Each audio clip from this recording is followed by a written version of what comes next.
Partie à gauche. Mais ça sert. Il est rare que les pilotes partagent ce moment avec les caméras. On appelle ça la musique. En temps réel, les équipiers mentalisent le vol qu'ils vont effectuer. Une sorte de répétition.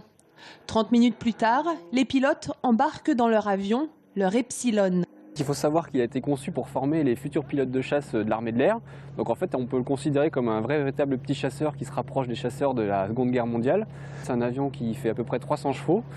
Ensuite, il peut faire à peu près toutes les missions qu'on demande à un avion type armée de l'air, c'est-à-dire qu'il peut faire de la navigation, du vol de la voltige, du vol en formation, c'est-à-dire à plusieurs avions.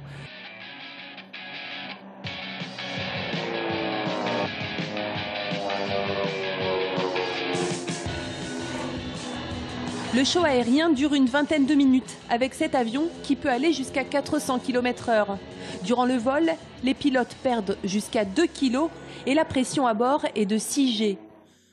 La première partie est plus physique, fatigue nerveuse et mentale, parce que pour les équipiers, ils sont en patrouille serrée, ils doivent tenir leur position quoi qu'il arrive. Ensuite, quand on est séparé, qu'on fait les percussions, etc., les rassemblements, là c'est plus de la fatigue physique, puisque là on prend beaucoup plus de facteurs de charge avec beaucoup plus de vitesse. Basés à Cognac, les membres de Cartouche Dorée sont tous instructeurs et pilotes de chasse. Leur mission est double, présenter des démonstrations au grand public et pourquoi pas susciter des vocations de futurs pilotes.